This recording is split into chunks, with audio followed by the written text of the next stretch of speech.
Salut, bienvenue en Jeu de Puissance. On va parler des matchs qui se sont déroulés la nuit dernière. Les Golden Knights de Vegas qui se sont imposés à la Crypto.com Arena. Un match qui d'abord a été dominé par les Kings de Los Angeles lors de ce premier tiers-temps. Mais ensuite, les Golden Knights ont pris leur envol et ont marqué 4 buts. Ça s'est terminé 4 buts à 3 et surtout un but de Mark Stone dans les dernières secondes du match qui a mis un grand coup au moral des Kings de Los Angeles. Une victoire logique au vu du dernier tiers où les Golden Knights de Vegas ont totalement dominé cette équipe des Kings. Et c'est dommage parce qu'ils ont vraiment de très bonnes choses. Moi j'ai vu de très bonnes choses lors de ce premier tiers-temps du côté des Kings de Los Angeles, mais quand même 47 arrêts pour Jonathan Quick, pour dire il a eu un peu de travail, donc la défense, il va falloir revoir ça de plus près. Et le match du 1h30, c'était celui qui opposait les Rangers de New York et le Lightning de Tampa Bay. Et là, il n'y a pas eu vraiment photo. Les Rangers de New York ont été vraiment dominants. Ils ont montré vraiment de très très belles choses. Igor Shesterkin a fait quelques arrêts déterminants, mais ce n'est pas lui qui a volé la vedette. Loin de là, loin de là. La vedette cette nuit, c'était Mitya Zibanejad qui l'a eu vraiment un joueur exceptionnel.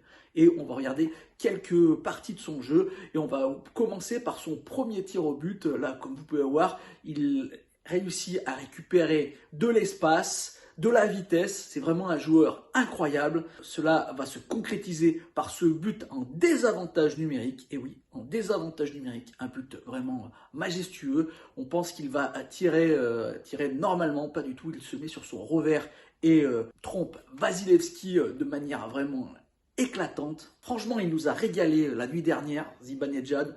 9 tirs pour lui, 9 tirs, donc on est loin, avec un expected goal vraiment très très haut. C'était incroyable de le voir jouer et en power play. Il a marqué donc son deuxième but en power play comme on peut le voir.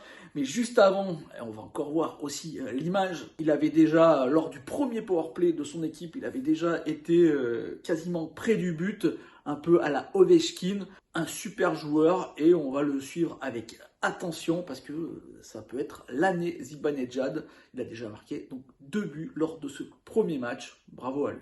On va rapidement regarder les matchs de cette nuit. Là, ça commence à être sérieux, de plus en plus de matchs.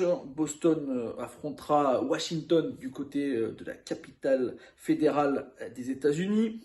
Carolina recevra les Blue Jackets de Columbus. À mon avis, ça peut être vraiment le match le plus intéressant de cette soirée. Je vais vous expliquer pourquoi. Carolina, à mon avis, c'est un des favoris pour gagner la Coupe Stanley. Et ils vont affronter Johnny Gaudreau et Patrick Laine, donc une équipe qui pourrait être une surprise cette saison, les Blue Jackets de Columbus. Donc vraiment match à regarder très attentivement. Ensuite, on aura Montréal et Toronto, un match qu'on a l'habitude de voir, un match historique.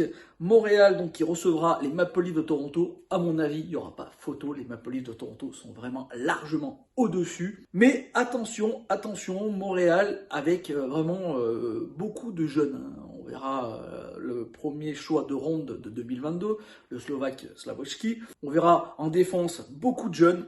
Mais ça va être, à mon avis, un peu compliqué pour cette équipe des Canadiens de Montréal. On verra ce que Martin Saint-Louis a réussi à faire, sachant que Paul Byron a déclaré sa retraite cette semaine. Donc Paul Byron ne jouera plus avec le Canadien de Montréal. Ensuite, on se propulse vers un peu plus tard dans la nuit encore, ou très tôt le matin, jeudi matin, avec l'Avalanche du Colorado qui a affronté les Blackhawks de Chicago. Voilà, il n'y a pas photo, ça va être un carnage. Les Ducks d'Anaheim qui vont affronter les Kraken de Seattle à 4h du matin. Attention à Anaheim, on va pouvoir peut-être se régaler avec cette équipe. Attention à ce jeune attaquant, McDavish. Attention, vous dites pas que je vous l'avais pas dit, McDavish.